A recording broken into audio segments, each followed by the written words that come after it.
Good afternoon, everybody. I would like to introduce myself. I am Angela Chompus, the Director of Marketing for Report Credit Union. I would like to welcome you today. We're kicking off Financial Literacy Month with the first in a series of 5 webinars over the course of November. Just a little bit of housekeeping. Feel free to ask a question during the presentation using Q&A. Depending on where we are, we may be able to answer it as we go, and we may answer it at the end. After the webinar, you will receive a survey invitation to give us some feedback on how we did and if there's any other topics in the future you'd like to hear more about. So right now, I'm going to introduce Michael Trickla, who will be our speaker today. And our topic is budgeting, debt, and credit management. So Michael, over to you. Thank you, Angela, and welcome everybody, and welcome to November too as well. It's a beautiful sunny day where I am, which is just outside of Toronto. I can't believe it's already November, but with November not only brings Movember with the mustache, but also it's Financial Literacy Month. And what Rapport is doing is we are going to be presenting, this is the first of 5 presentations we'll be giving this month, in regard to helping our members with their financial literacy. Even though we always help members on a one-off basis with their financial literacy when we can, we've in order to celebrate Financial Literacy Month, we thought we would deliver these presentations. So the first presentation in our series and is on budgeting, debt, and credit management. And what a timely presentation this is, especially with the recent increase in interest rates. Many people now are looking at their finances. They're looking at their credit card bills. They're looking at their mortgages that are coming due and or about to come due or have come due, and they're looking at higher interest rates. And so really in this new normal that we're looking at here in a climate where we haven't really seen interest rates increase this much in a long, long time, what's the best way to be looking at our finances and looking at debt and credit management in this world that we're in right now? So the agenda today is we've got some learning objectives for you today. So what we're going to help you out with is really assessing your financial position. It's key to understand where you are now and what your financial position is so you can assess going forward what the right moves are as well. We'll look at credit management, certainly ways to manage your not only use of credit, but access to credit as well. And also debt management, some tools and strategies that you can use to kind of, manage getting your debt under control. And finally, although this is a general presentation and we're going to cover a lot of strategies, sometimes some of these may or may not fit your particular situation. Where you can go as an informed consumer, an informed member of Rapport Credit Union to get more information. So I'll really cover that off too as well. So let's look at the first part, what your financial position is. Everybody, when you're starting out to assess your financial position, there's a couple of concepts that we have to look at. And the first thing is really cash flow. Where is your cash flow right now? And cash flow is probably a term that pretty much everybody out here has heard in the past. And it's essentially simply your position of income minus your expenses. So what your cash flow is at the present time. Now, again, looking at cash flow, your cash flow could be either positive, where you have more income than expenses, or it could be negative, where you have greater expenses than income coming in. And that either applies to a surplus or a deficit. You've probably heard that phrase out there, do I have more month than money this month? That basically it refers to one's cash flow, in a particular month. And the other thing you want to look at your cash flow too is its reliability. How reliable and predictable is that cash flow that you have? And that accounts to 2 things, either the money coming in or the expenses that you'll have. We all have those one-time expenses that come up from time to time. And sometimes those expenses are just that, they're just one time, but we don't want those expenses to kind of derail our financial position. Also, if somebody is working on an hourly basis or a part-time basis and their hours change from week to week, their cash flow may change as well. So it's important to assess and be realistic about the reliability of your particular financial position when in regard to cash flow. Because fundamentally, it's cash flow, which is the engine that drives your net worth. If you have greater income than expenses, you're able to save more and increase your net worth. If you have greater expenses than income, then you may have to chip into your net worth to meet those expenses too as well. But the best tool out there for anybody to use to plan and control their cash flow is a budget. Now, budget, for many people is a bad word, because there's a lot of negative connotations that come down with a budget. I'm not going to be able to spend on this, or I'm not going to be able to enjoy my life. I'm going to be on a strict regimen. A budget is not that at all. A budget is a tool to help you understand where your money is going. That's all it is. And it helps you make choices about your money. What may be a correct choice for you, or may be a suitable choice for you to either increase or decrease spending on something, may not be a good choice for somebody else. The example I always use is lots of times you'll see financial pundits and the financial articles say, well, if you cut out that one latte a day and you put that towards saving for your retirement over 20 years, that's going to add up to some enormous amount of money. The reality is, for some people, that's the highlight of their day. That's the treat that they give themselves. That's the reward, or that's the thing that gets them through that day. That one little bit of self-care or self-reward, having that latte or having that nice meal once a week or something like that. So, we don't when we have conversations with our members about their money, we don't have these types of conversations, say, well, you've got to cut this out or cut this out. That's a choice that you have to make. We may help you highlight where your spending is going, but the choices are ultimately yours. Now, looking at cash flow, that's the other side of that is essentially net worth. And net worth is your financial standing at any particular point in time. So all it is a snapshot. It's an assessment of your assets minus your liabilities. And, if you have greater assets than your liabilities, then you have a positive net worth. If you have greater liabilities than your assets, then you have a negative net worth. And these are not necessarily bad things to have a negative net worth. There may be times in your life where your net worth is going to be negative. Particular times that, let's say you bought your first house, or you bought your first, property. You're going to, after putting down your down payment and the like, you may, and if the property changes in value and the like, you may have a negative net worth at that period of time. But as long as that net worth is growing, that's an okay thing to be as well. And net worth, again, it's because it's a snapshot in time, you have to look at your trend of your net worth over time as well. Is your net worth flat? So so it's not going up, but it's not going down. Or is your net worth growing? Or is it declining? But all of these things, again, are just tools. They're nothing more than that to help you assess where you are at any point in time. And as we said earlier on, your net worth is primarily driven by your cash flow. So again, budgeting is a tool to not only help you understand where your cash flow is going, but also assessing your net worth too as well, and where your net worth is going to go over the next year, 2 or 5 years. Another principle of looking at your financial position is liquidity. And liquidity is simply what amongst your assets can you convert to cash, or your liabilities even. And I'll describe that a little bit later. So some assets are easier to convert to cash than others. If you have investments, mutual funds or stocks or deposits in a bank account, right? Those are fairly easy to convert to cash. And their value is fairly predictable. Stocks and mutual funds and cash deposits, you know what they are. Securities are priced on a daily basis.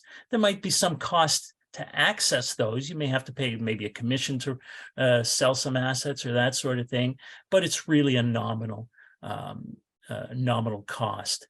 Some assets are a little bit more difficult to convert into cash. You may have real estate or jewelry or some sort of collection of some sort that's out there. Those may be more difficult to convert to cash, not just because of the nature of what they are in the limited market, but they may have a higher degree of unpredictable value.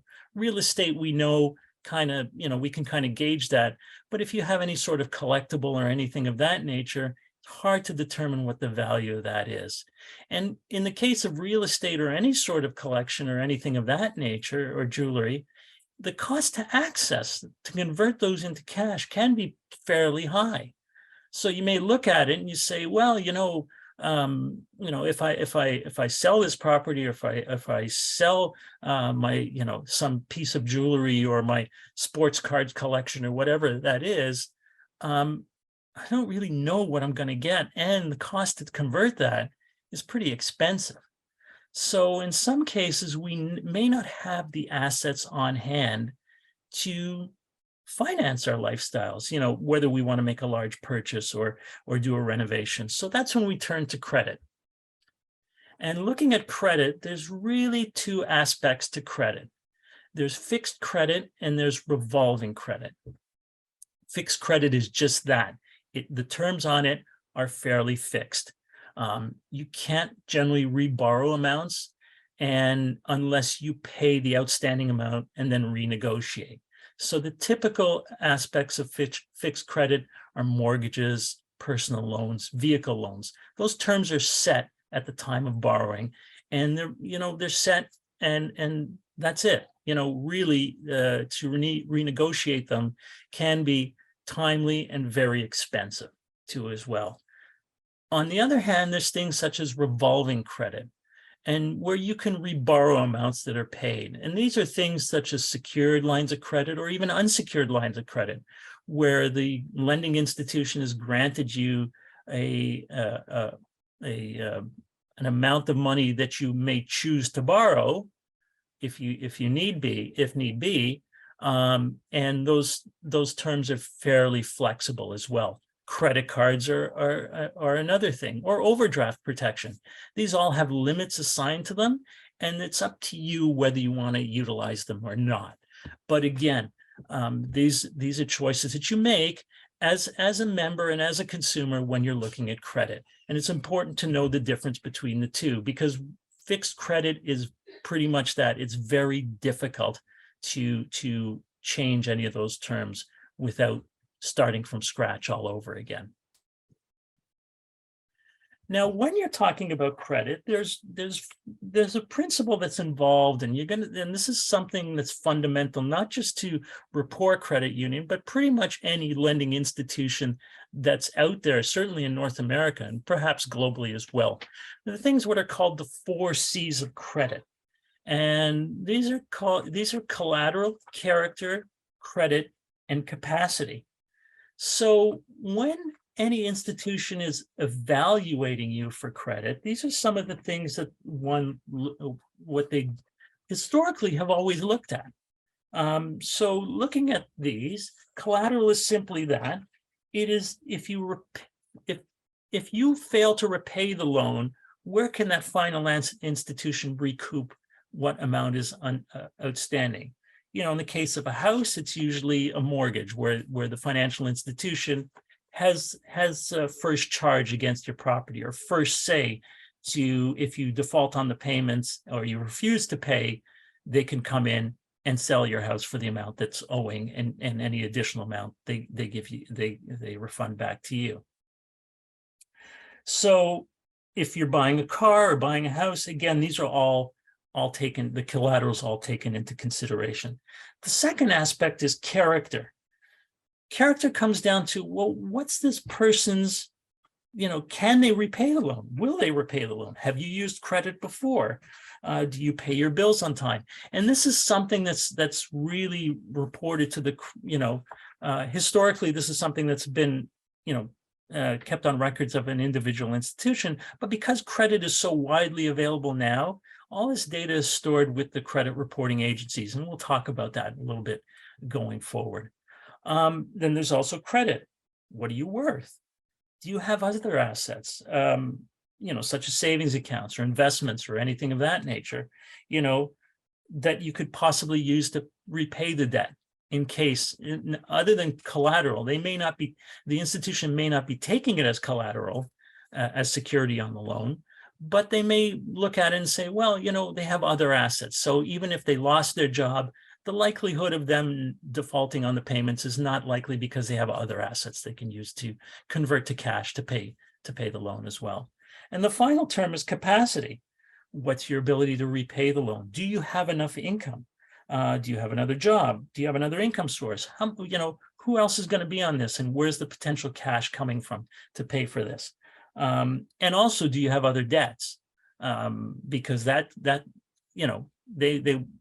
factors in significantly in when somebody's borrowing too as well. So all of those things are factored in. Now, historically, in the old days, what used to happen is you would go to the credit union, you knew the manager, you would speak to the manager of the branch. The branch would, you'd look to borrow some money. The branch knew where you worked, what you made, and the like. And they kept the records and they said, you know what, this guy's a good risk, here you go. But because credit is so widely available right now, and people are going to different sources for credit, there had to be a more universal, accessible system. And this is of ranking people. So everybody kind of knew what someone's credit capacity was, whether they borrowed, if they were going to a new institution, or whether they borrowed from them in the past as well. And this is what was developed, was what's called the credit score. The credit score is really a specific number that's calculated by the credit reporting agencies that indicates one's ability to be a good risk, so to speak, as far as credit. And not so much that, not from the lending institution, but also on the borrowing side, as a consumer yourself, it indicates what sort of how favorable terms of credit that you can get for yourself too as well. So if you look at the bands, there's essentially 4 bands. Anything less than 600, you're considered a bit of a high risk. So you have some credit out there. You may have some slow repayment history. You may have missed a payment or two, or you may not have enough capacity to pay an awful lot to take on any additional credit. So, these people fall within less than 600, in the range of less than 600. That doesn't mean you can't get credit, but if you are able to get credit, it's going to be at a higher interest rate than generally and on less favorable terms. If your credit score is between 600 and 700, that means you're basically credit worthy. Any financial institution shouldn't have a huge concern about granting you credit. You do have some credit out there as well. You have some debts maybe outstanding, but your record's pretty good. You've made all your payments on time, and your risk is fairly minimal. When you reach above 700, between 700 and 800, your credit score is good. And that basically states is you're not carrying an awful lot of credit. You have more than enough capacity to take on any additional credit. And pretty much there's never been any issue in regard to repaying any of your credit in the past. And basically over 800 is excellent. You don't have a lot of sources of credit. You may have a couple of credit cards, but you always keep the balances at 0. You may have a mortgage that you've been either paying off quicker, or you've paid off any debts in the past quicker than it was agreed to. And there's been never any issue, and you have way more than enough capacity to take on any additional credit. So because all the institutions are essentially using this as a tool for managing one's credit, one has to as a member and as a consumer, it's incumbent upon us to ensure that we keep our credit rating as high as possible, because the higher that we are in that scale, the more favorable terms that we can get credit on going forward. Should we need it, we could get it at a lower interest rate, or get it with maybe not putting up collateral and that sort of thing. So essentially, it behooves us to keep our credit scores in check. So, but how does one maximize their credit score? Well, as I said in the earlier slide, try to make your payments on time. We all forget. Sometimes, life takes over and we miss a payment by a day or so. The credit reporting agencies, or the credit card companies, or the credit granting agencies generally will give you a grace period. And it's only when you start regularly missing payments that go past the grace period will those start to reflect on your credit bureau report. So, this is an easy one. Make your payments on time. Mark it in a calendar, put it in your phone, and put it a couple of days before the payment is due, because lots of times it takes a couple of days for that institution to record that payment too as well. So, make the payments on time. Don't ride or go over credit limits. That basically says, don't max out your credit cards, essentially, or go over the limits. Some credit card companies or some financial institutions will allow you a little bit of a leeway to go over the limit for a day or so. Don't do that, because that stuff gets reported to the credit bureaus. And it also indicates that really, you're not keeping your credit down, because the goal of credit, it's supposed to be a temporary solution. You're not supposed to live in overdraft, as they say, or live in keeping your credit card balances high. Pay down your debt. Keep your revolving credit limits low. When the credit reporting agencies, when they collect the information, one of the things they look at is also what your credit limits are. So if you don't ever keep a credit card, if you don't ever come close to your maximum on your credit card, you may want to go to that financial institution and say, hey, you know what, can you lower my credit limit? Because financial institutions look at that as a potential of somebody getting additional credit too as well. Close your cards personally. Don't let the credit grantor close your card, even if you're not using a card for a long period of time. And sometimes credit grantors will just automatically close cards if they haven't been used for a while. Do yourself a favor and just close the card yourself, because on the credit bureau report, again, it indicates who has closed that account, whether the credit grantors closed the card or whether the creditors closed the account too as well. It always looks better when you close the account rather than the credit grantor does. Don't open multiple accounts within a short period of time. Don't be one of these people that wants to load up your wallet with as many credit cards as possible.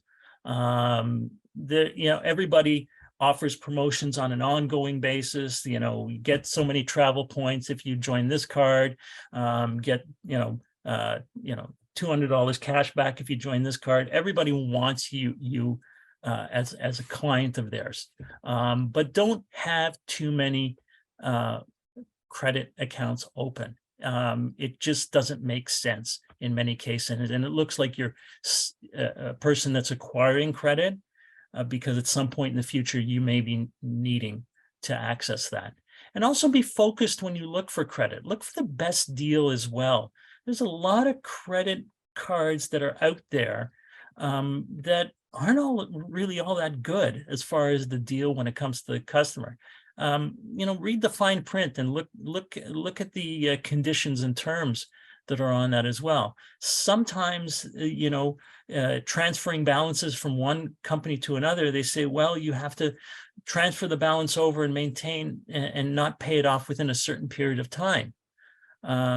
So again, that might not be in your best interest. So be focused when you look for credit and look for the terms that are on there. Now, if you want more information about your credit, there are two credit reporting agencies in Canada, Equifax, and TransUnion.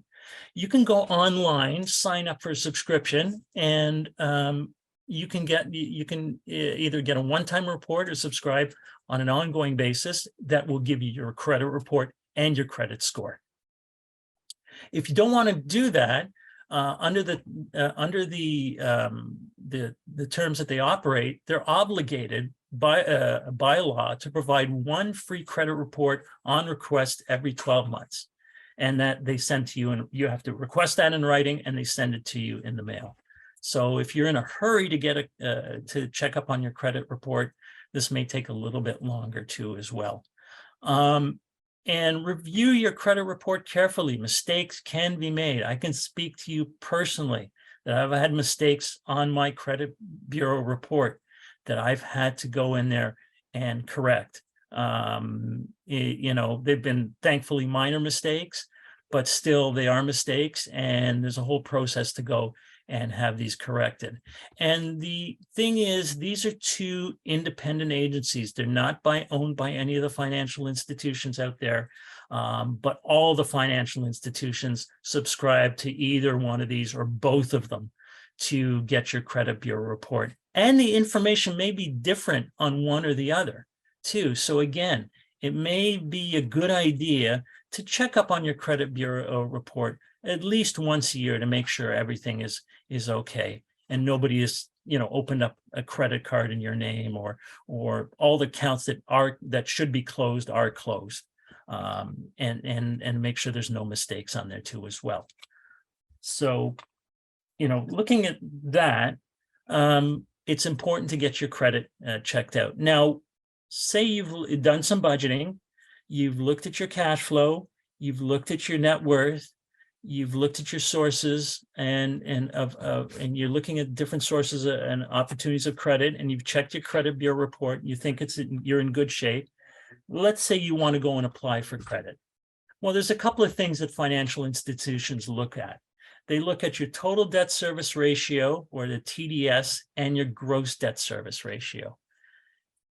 And these are two different figures.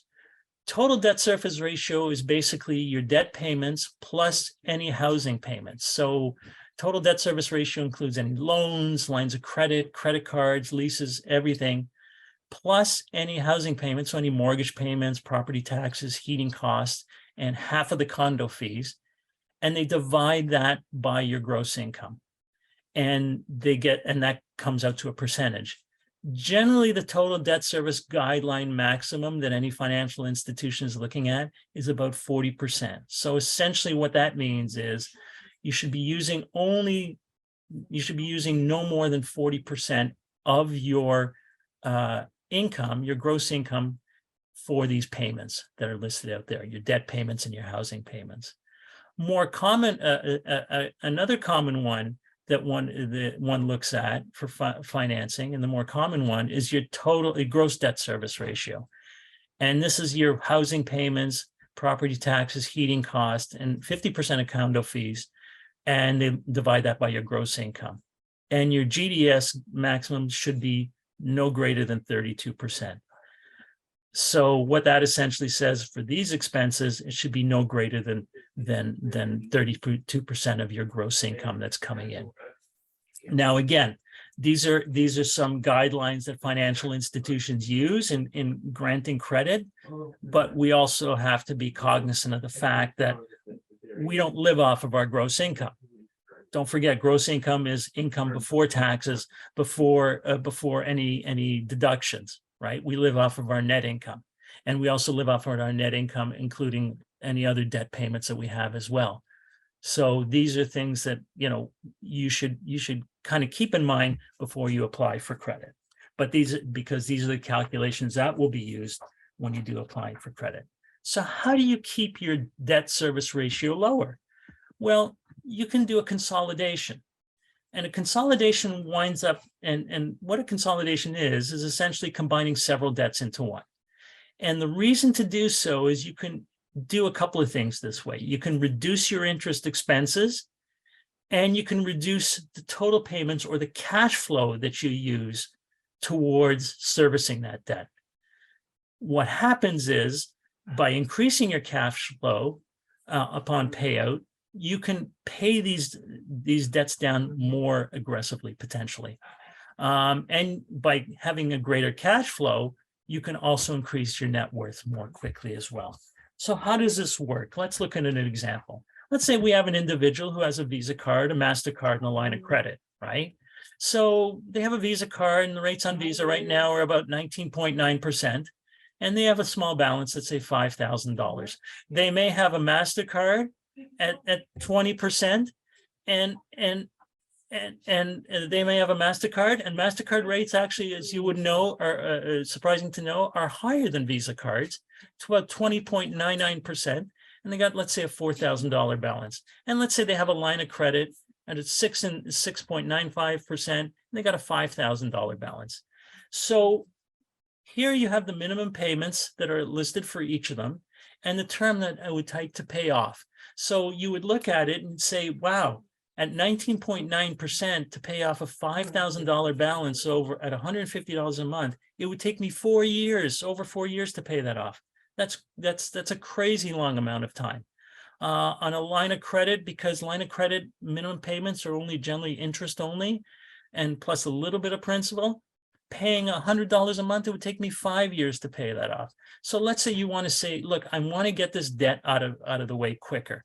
What if you consolidated all this into a consolidation loan under maybe, let's say, a unsecured line of credit? So you would have a balance of $14,000 at 6.95%. Your minimum monthly payments would still be the same at about $370, but you'd pay that off in 3 years and 7 months. And over the term of this loan, of all this credit, you'd save approximately $3,560. And by saving that, that's additional cash flow to you, and that's additional cash flow that can go towards your net worth. And nothing has changed. All you've done is you've reduced the time to repay this debt. So let's look at some of the bigger expenses. So let's say we have an individual here who's looking to purchase a home. Well, how much can you afford? And that's a great question, especially the fact that real estate has increased so aggressively in pretty much anywhere in Canada over the last 10 years. Well, what can you afford? So let's look at this individual. They have a gross monthly income of about $10,833. So if we calculate their maximum total debt service ratio, remember that's any mortgage costs plus any and heating costs and taxes plus any outstanding debts, at 44%, it's about $4,767, right? So that's their maximum TDS. Their maximum gross debt service ratio, so that doesn't include any other debts, is about $4,225. So that shows what those benchmarks are to any financial institution. So if they're purchasing a house, what would their proposed housing expenses be? Well, let's say $370 for debt payments, which we saw in the prior slide, $400 a month for property taxes, $175 a month for heating. And let's say this isn't a condo, they're buying a house, so there's no condo fees. So the amount available for mortgage payment would be about $3,280, right? So looking at that, and let's say they were able to save about $70,000 for the down payment. So if they were buying this house, their proposed monthly payment would be about $2,892 at an interest rate of 5.2% on a 25-year mortgage. So the maximum mortgage, while their maximum mortgage amount would be $484,934, and how that comes to be is we take the $70,000 off of our purchase price of a $550,000 house, right? So we take the $70,000 off of a $554,000, we get $484,000.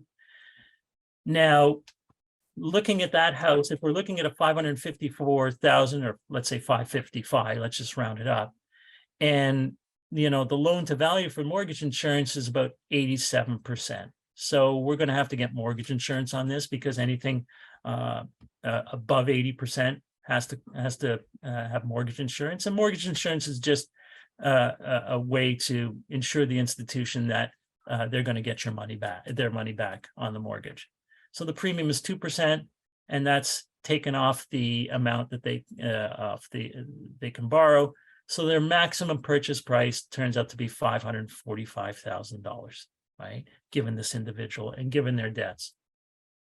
Okay, so in this case, if they got a $484,000 mortgage, right, on a $558,000 house, or $548,000 house at 5.2%, this is the kind of payments they can look at.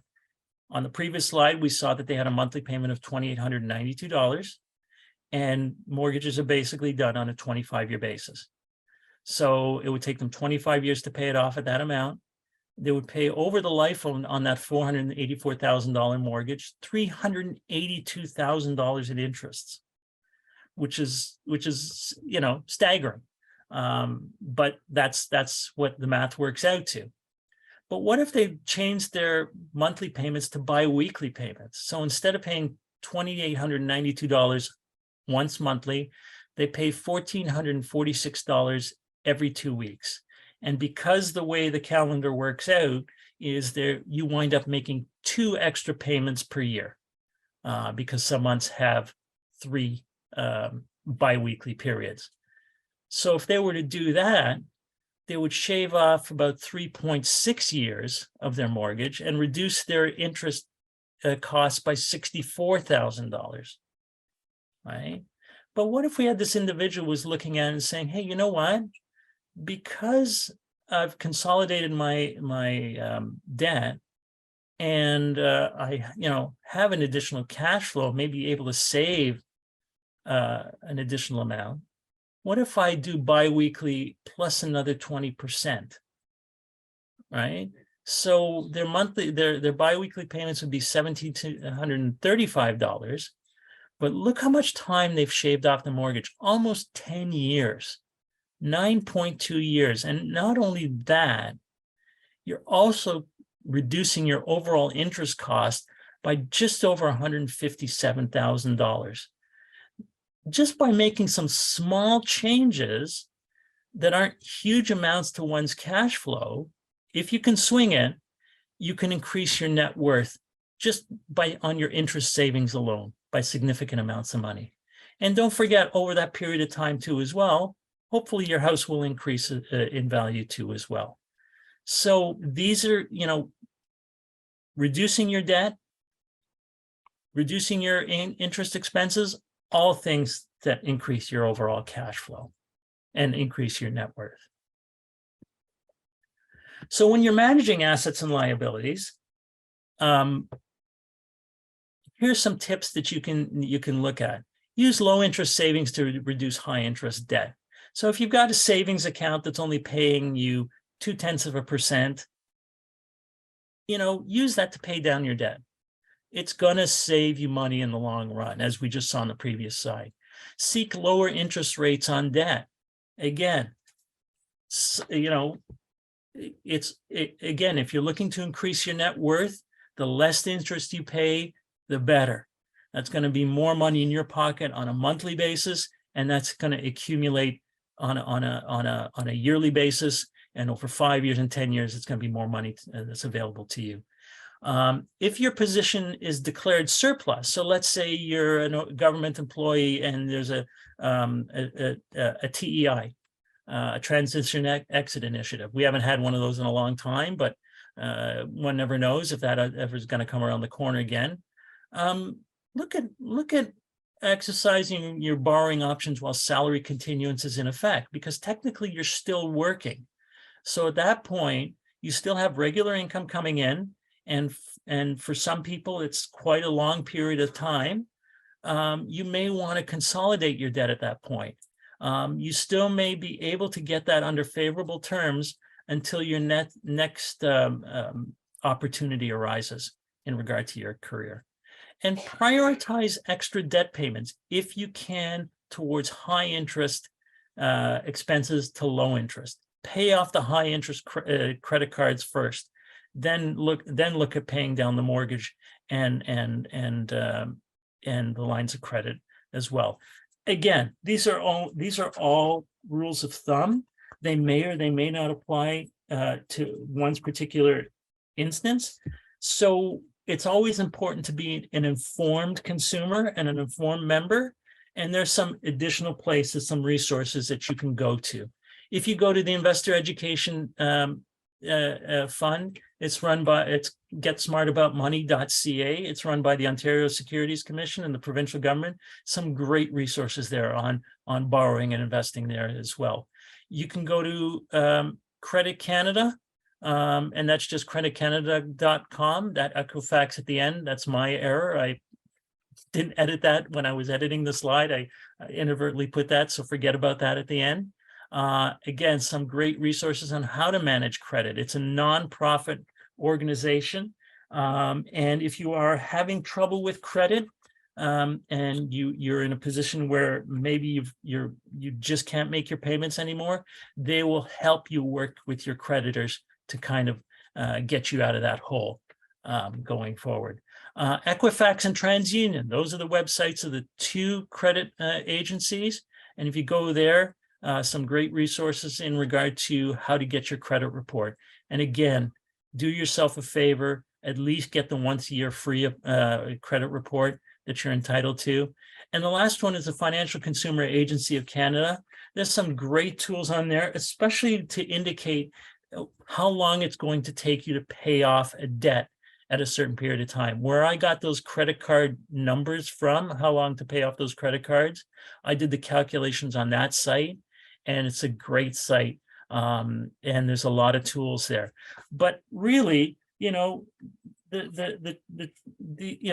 are some websites. If you do it yourself, if you feel a bit overwhelmed, go to your personal banker. If you're dealing with a financial institution or your account manager, or even somebody at your closest rapport branch, give us a call and we can talk to you over the phone or meet in person to help you kind of navigate through this, because it can be overwhelming and it can be, and you want to make sure that you're not overlooking anything.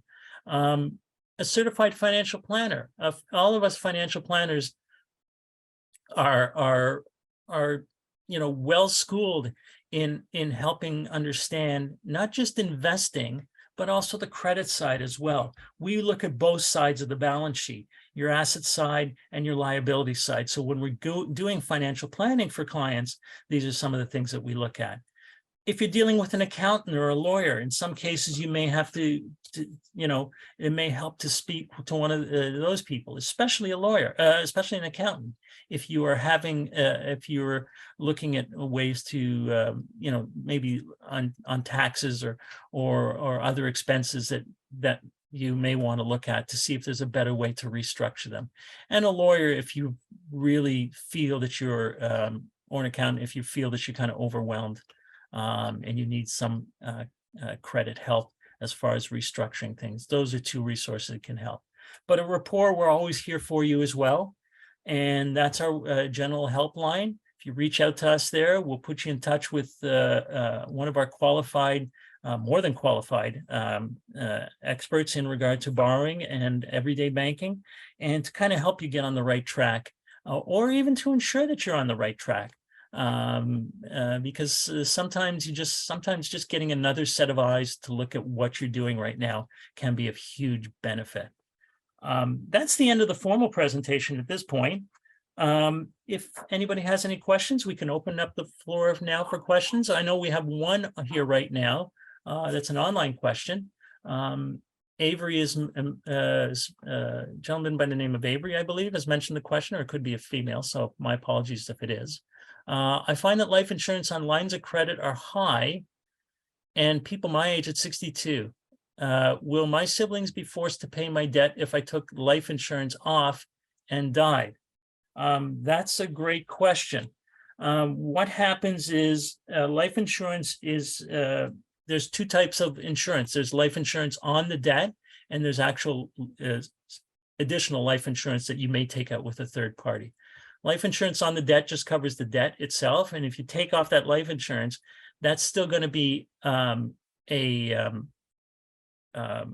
debt that's owned by the estate. What happens is Under tax law and under property law in Canada, the instant you die, you're denoted to have sold all your assets. So it's almost like a board game. If anyone who's ever played the game of life, the board game, you get to the end, and then you add up all your money and add up all your properties, and then you subtract all your debts, and that's the same thing here as well. So if you have an uninsured line of credit, that will be used to essentially by your estate to your assets will be used to pay off that amount. If there's no assets there, your estate has to file for bankruptcy, and it's a big, long process that your estate trustee or executor has to go through as well. So, although insurance can be expensive, sometimes it's there to protect your beneficiaries.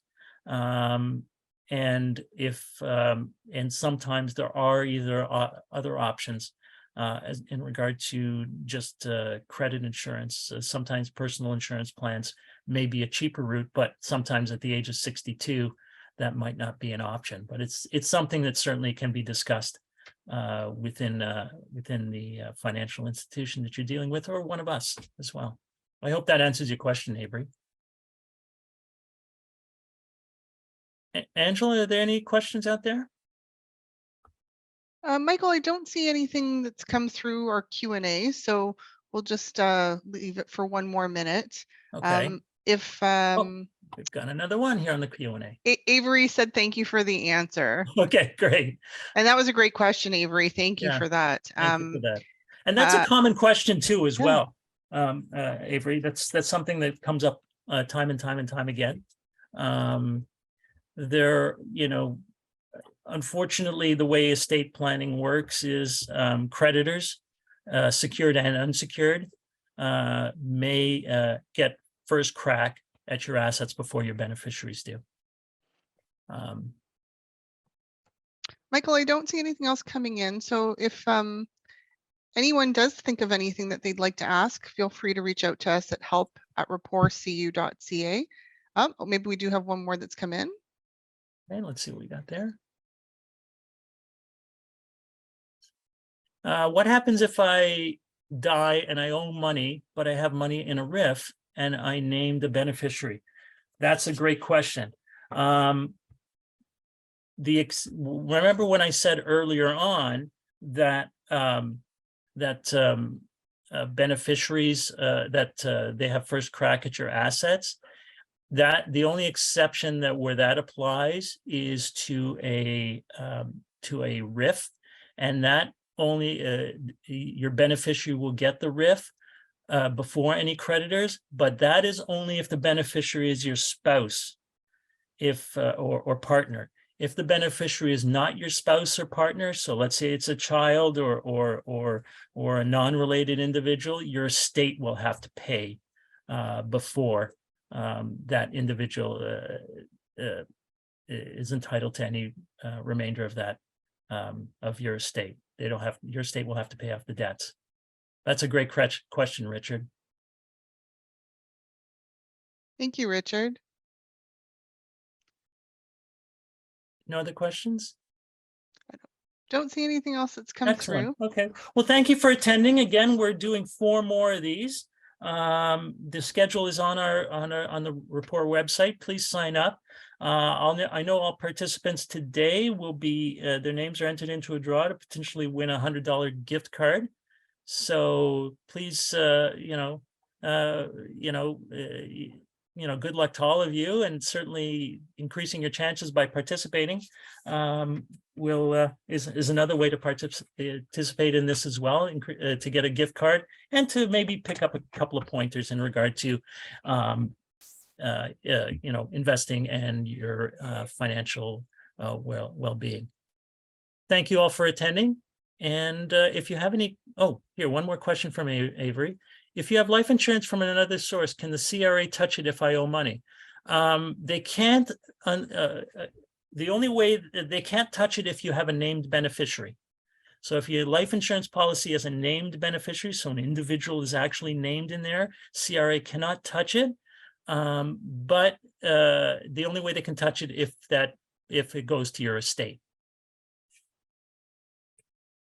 Great. Thanks for answering that, Michael. Yep. Okay. Have a great day, everybody. We'll see you at the next webinar. Okay, take care. Thanks. Bye-bye. Bye.